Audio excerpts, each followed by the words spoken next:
Over the next few weeks, we're going to take a look at Teacher SEL. Why? Well, it's a vital part of what we need today as teachers, and it's certainly a huge piece of SEL, social, emotional, artistic learning.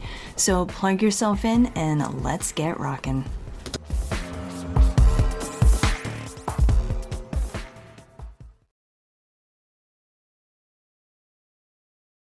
Hello, everybody. Welcome to the Inspired Classrooms podcast. My name's Elizabeth Peterson. I'm your host. And today we're looking at step 3 in how to prevent some teacher burnout. Kind of an important topic, don't you think? So, all right, step 1, we had a couple of episodes ago, and that was figuring out your priorities. Step 2 is all about remembering control. And now we're into step 3. All right, so if you haven't listened to the other 2 episodes, make sure you go back and check those out because there's some really nice examples and insights that I think are very beneficial for all teachers to really consider if they want to battle and prevent some burnout. All right, so here we are in step 3, and this is all about considering responsibilities. I actually have 4 categories I want you to consider as you're sorting through some of the responsibilities that you have. All right, so if you have access to pen and paper right now, you might want to make 4 categories on a piece of paper. If you're driving or walking, just kind of be thinking about this as you're listening. I'm going to give you some examples as we go through the different categories. All right, the first category is, out of your responsibilities that you have, what are some of the things that absolutely need to be done by you? Okay, think about that. For example, your job, that's something that needs to be done by you. You have to go to your job every day. Maybe it's caring for your own kids. That's something that needs to be done by you. Maybe it's like an elderly parent. Maybe it's, cooking. Maybe that's something that needs to be done by you. So thinking about the responsibilities that you have in school and out of school, what are those things that absolutely need to be done by you? So in school, it might be you need to teach the lessons, right? Or, you need to make the copies. But let's keep looking at some of these other categories as well, because the second category is, what can you delegate? So for me, at home, I love to try and delegate some of the cleaning tasks around the house, right? But taking that into your classroom, maybe there are some classroom jobs that you can give students, and not just, on the willy-nilly kind of like, hey, can you turn on the lights for me? Or can you, plug all the Chromebooks in? Maybe there are jobs that you can actually train some of your students to do so that they do them well and you feel very comfortable actually delegating them. Maybe there are some papers that you can delegate. I don't know about you, but I have had numerous students over the years who love to play teacher and love to correct certain papers. And there are actually certain papers that I can delegate to trustworthy, kind students to actually correct. Maybe it's like a word search or even like a spelling test or something like that, or something that's easily correctable. Think about how you can actually delegate that to someone and, again, train them to do the job. How about this one for life? Grocery shopping. There was one week that I just couldn't bring myself to go to the grocery store. Like it really was a task for the weekend that I kept putting off, not just because I normally don't like to go grocery shopping, but for some reason this particular weekend I just couldn't bring myself to do it. And I needed to delegate it. And I actually went on an app, I can't remember the name of the app, and I made the grocery list and I had shoppers shop my groceries for me. And they did that, and they brought it to my house, and they put them on my kitchen table, and it was fantastic. Now, maybe that's something that you, a service that you already do. And if you do, oh my gosh, good for you. I haven't done it since because I don't know. I feel like I need to do that myself now, but having others do some of these jobs that really can be delegated to another person can take so much pressure off of you, give you back some time that you could be utilizing your skills and talents and desires for. So, responsibilities, what needs to be done by you, what are some things that you can delegate? All right, category number 3, what can be cut? Like cut from your responsibilities, even if it's a temporary cut.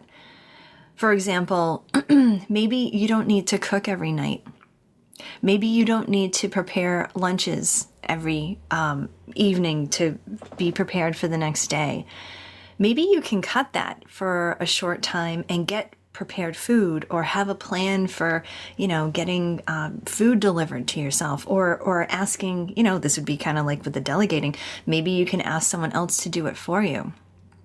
Are there certain chores that you can actually cut from your responsibilities? Maybe there's, and here we're going to get into real cutting here.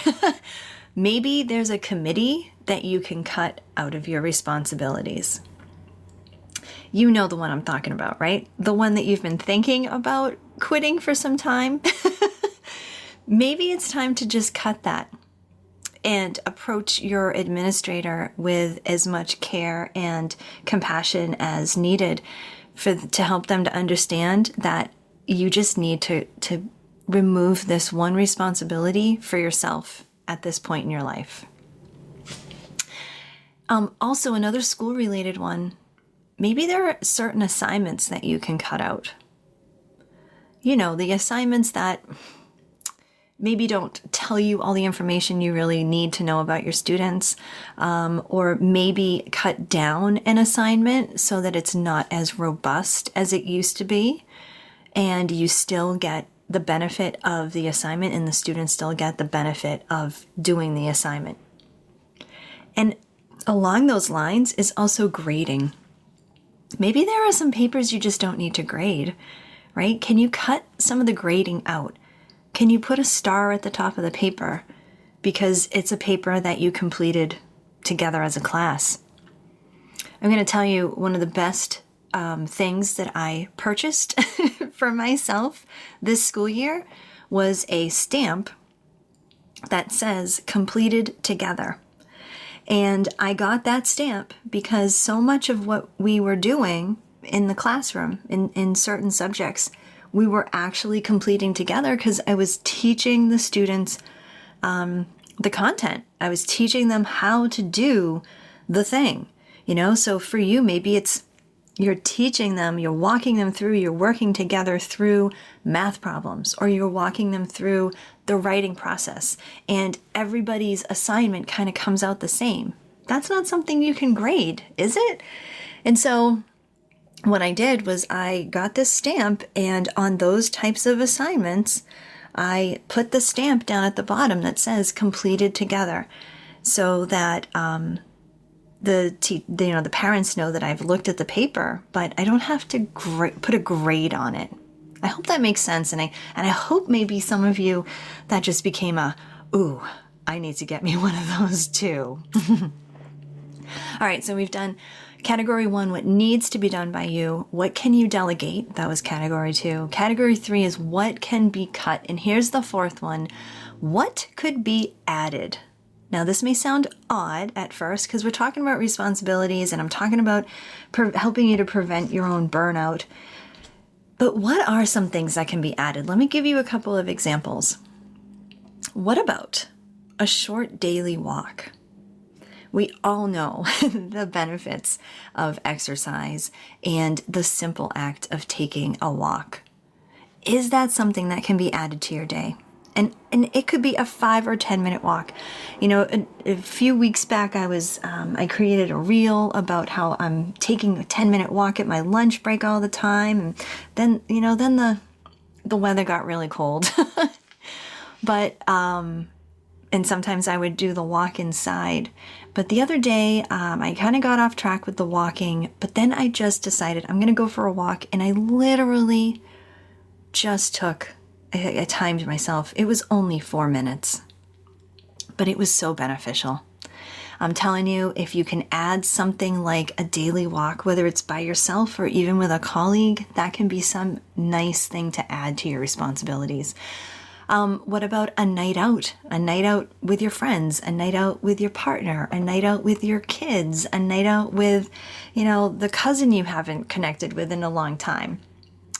And that night out could be a phone call,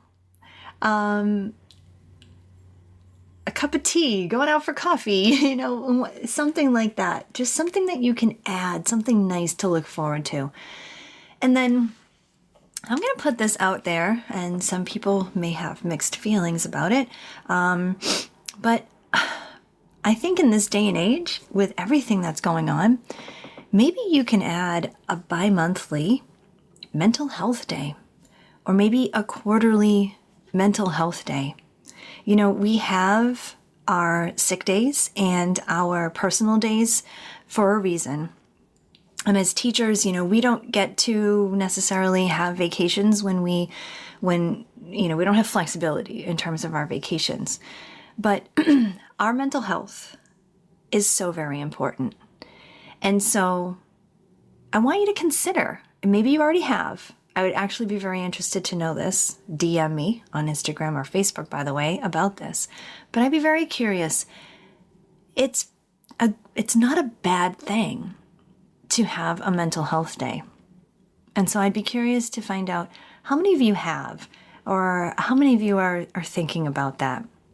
Because that could be a surefire step in adding something to what you already do and helping you to prevent the burnout. And that's what this is all about. All right, step 3 here, considering the responsibilities. So I've got the 4 categories. I'm going to review them. They are what needs to be done by you, what kind of things can you delegate, what things can you cut from your responsibilities, even if it's a temporary cut, and what kind of things can be added. All right, this all had to do with step 3 of our 3 steps to preventing teacher burnout. Remember, we started with figuring out priorities. We went to remembering control, things you can and can't control. And today we focused in on considering the responsibilities that we have. And there are so many of them. All right, I want to give you a special invitation to our Inspiring Teachers Facebook community. If you go onto Facebook and you search Inspiring Teachers, you will find our Facebook group. You can also do the URL. I'll put it in the show notes. Facebook.com/group/Inspiring Teachers, all one word. There's such an amazing group of teachers in there from all around the world, teaching all grade levels, and they all have this one thing in common. They want to do well in the classroom. They are inspiring their students every day. And you know what? Sometimes we need that motivation and encouragement from one another. So I want to invite you to join us there at the Inspiring Teachers Facebook community. All right, so I hope to see you in there. Have a fantastic rest of your day and keep inspiring yourself.